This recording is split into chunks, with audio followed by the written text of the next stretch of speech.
argument was that if you will not let the raw material in, you will not produce finished good at a price which is compatible, and other argument.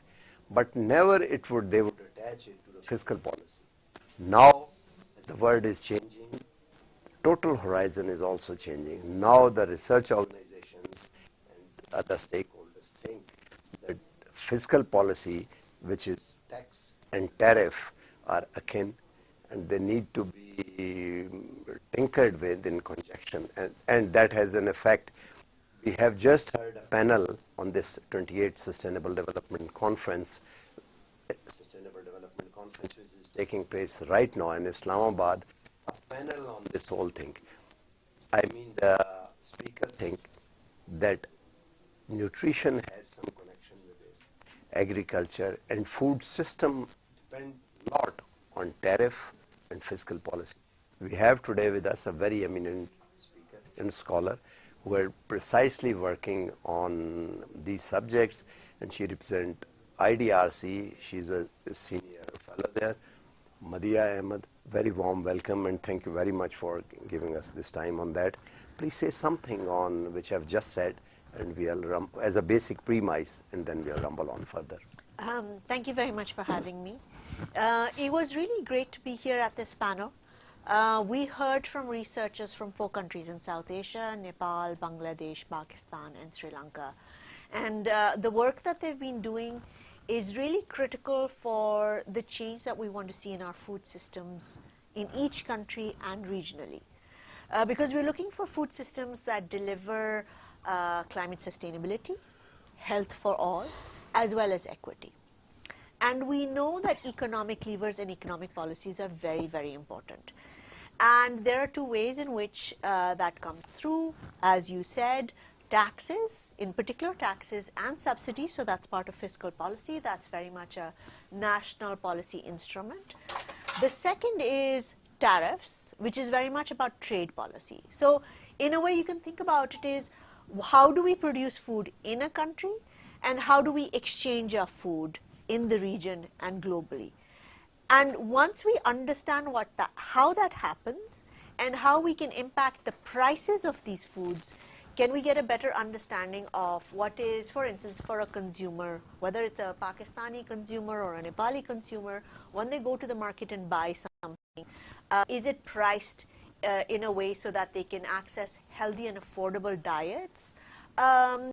Or is it priced in a way that they have to choose unhealthy products? So those are the sorts of trade-offs that have to be made, and that is why this research is so important, so we can better understand how to align our policies and to be able to feed our people. What moved you to select these 4 countries, Pakistan, Nepal, Bangladesh, and Sri Lanka, when the 5th is left over? It is, you are absolutely right. Ideally, in an ideal world, we would all, India is a very large, populous country, and it does have quite an impact on the region. But we wanted to start, this is the first of its kind, a coalition. Our previous work has been at the country level. This is an opportunity for us to leverage coalitions, because even if the work is being done at the country level, the lessons sharing that happens, the peer exchange that happens, being able to see, well, your situation might be slightly different, but I think we face the same challenges, and perhaps we can find solutions together, is very, very powerful for change. So we started with those countries where SDPI in particular found it easier to convene and bring partners together quickly. And one of the advantages I see in the research communities, there are no barriers or discrimination. It's just about addressing those practical challenges to working together. So I hope in the future, as this coalition expands, network expands in the region, we're also able to work with Indian researchers to take into account their experiences as well. Do you think any policy or the framework that comes over would be supple for all these 4 countries, one size fits all? I think that is very, very unlikely. But there are often principles that resonate across each country. So for instance, one of the things that we found across all 4 is that fiscal policy is more likely to be an entry point for change in the short term, because that is more There is already a lot of action on that ongoing in all 4 countries. And there, for instance, I'll give you examples. Taxes on sugar-sweetened beverages. Pakistan already has them. Sri Lanka and Bangladesh are also already have them. A version of it. Nepal is also considering that. An expansion of that, for instance, to other unhealthy items, which could be ultra-processed food. Pakistan is considering that right now. So that is already on the card. So strengthening that is likely possible. And what happens is, as I was saying about what resonates is, what is really important here is the tax is set at a sufficient threshold to actually create change. So you don't want tax so low that nobody notices. And it is really helpful when you're looking at that tax across the region. Pakistan can say, right now Pakistan is at 20% tax, and that is the average across the region, and it makes it very easy for the Ministry of Finance to move something because it's not an outlier. Similarly, as we're going to do these changes of the complexity of the design of the tax, it is so much easier when you're not the only one doing it, others are doing the same thing. But in the end, you do have to design it for your very particular context, because the politics is different, the change is different. We're just seeing, actually in the past couple of years, there's been a lot of political change in the region, which is par for the course. So that has to be taken into account. Do you think while devising these policies, Pakistan is a food producing country, most of the food they produce, especially the staple one, do you think all those regimes should give priority to the staple food? The production does not guarantee consumption. That is one of the really important things that we need to understand about food systems. So just because you produce wheat or rice or high quality vegetables does not mean the average person in your country or a locality, and again, recognizing Pakistan. Meat and dairy as well. Meat and dairy as well, but as we focus on the more the larger portions of our diet and as you know, even in Pakistan, what we eat in Khyber Pakhtunkhwa is very different from what we eat in Punjab. What we might eat in the city is different what we might eat in a village in southern Punjab, and the prices of these are very different. So it is not sufficient, let's say, to say that this is how much has been produced in Pakistan. And this is where both fiscal and trade policy, so taxes and tariffs, as you said, becomes very critically important. Because when you're at the market and buying something, that relative price really, really matters.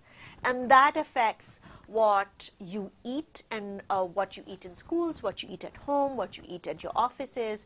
And that policy design is really critical. So just your production does not mean that people are able to eat or afford healthy diets. So this tariff and fiscal structure is specially designed keeping in view the demand side.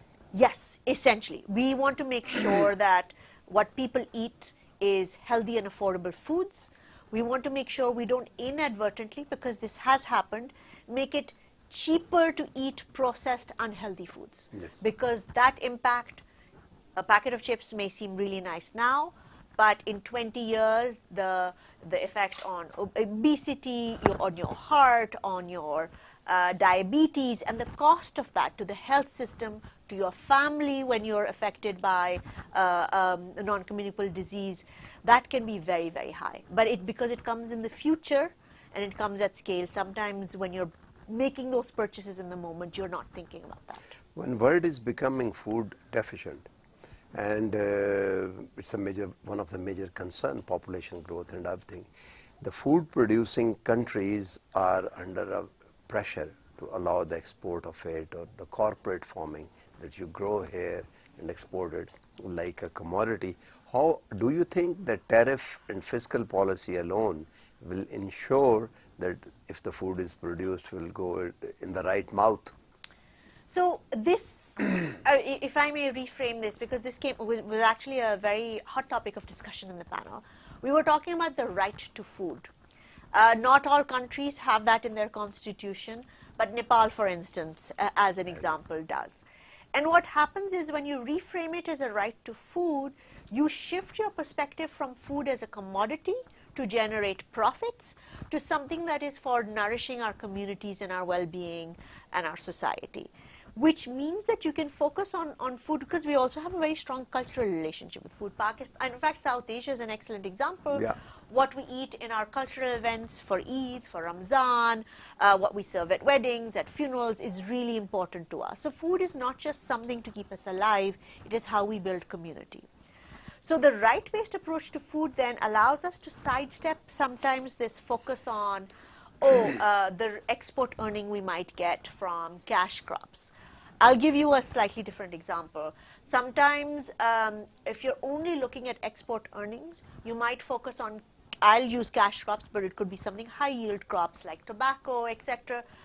But you might be doing monoculture, which means that you might get great yield for a couple of years, but you're destroying your soil quality and environmental sustainability, etc. Shifting to perhaps regenerative approaches or agroecological approaches means that you are doing, a diversity of crops that is contributing to the biodiversity of your crops, of your soil, returning nutrients back to the soil, improving your ecology.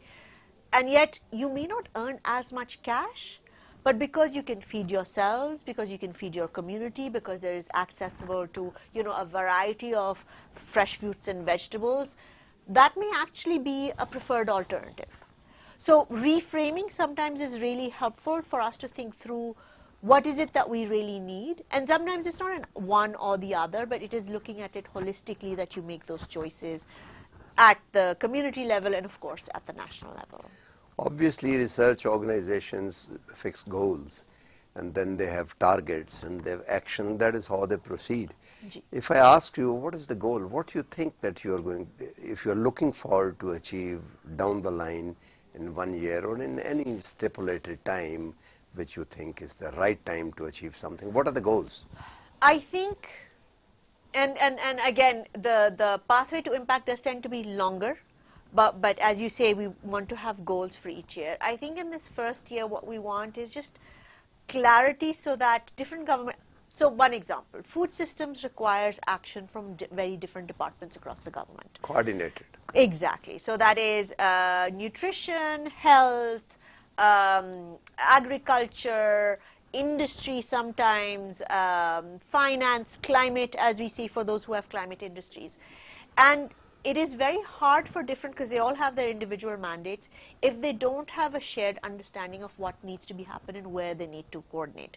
And things like fiscal policy or tariffs or trade policy impact all of them. So having a much better articulated, this is how we might be able to achieve multiple positive goals, or this is what we might want to reduce negative impacts, and sharing that with the different ministries means that as they do their own work, they can make adjustments and be better aligned with these shared goals. So that's our goal for the next year, that this analysis that we've done informs, let's say, the next nutrition and food security plan, informs the next nutrition-sensitive agriculture investment plan, informs the next climate and health and agriculture plan.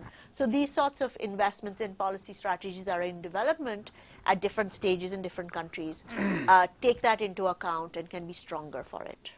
Yeah, thank you very much for giving ample time for out of your busy schedule. So the bottom line is that health is wealth. And if you lose that wealth now, you'll have to spend that wealth later on because of the non-communicable diseases that stuck in heart problems and diabetes and other non-6 they have just registered. So it is a group which is working together, 4 countries, and IDRC is giving bottom line research and other support for that. And the aim is that through fiscal policy means, and the trade policy means, which is tax and tariff, you can adjust the availability of food, put the food on the table, on the dastarkhan, as they say. I think otherwise it's a very novel idea, and it should be pursued by all means. At least it will bring us to a point where it will going to help us to make a right policy for the people of the country, the people of this world. And with this we come to the end of the program. I'll ask you to keep watching our programs on the margins of this 28th Sustainable Development Conference, which is taking place right now. It started on 4th and it will go on towards the fag end of this week till 7th of November. It is happening in Allama Iqbal Open University in Islamabad. Come visit. It's a very picturesque campus, I would say. You will enjoy visiting the campus as well and the venue of the conference. And I'm your host, Tahir Dhindsa. With this, we come to the end of the program. Bye for now. And Madhya, thank you very much. Thank you, Ji. ठीक हो गई? Thank you.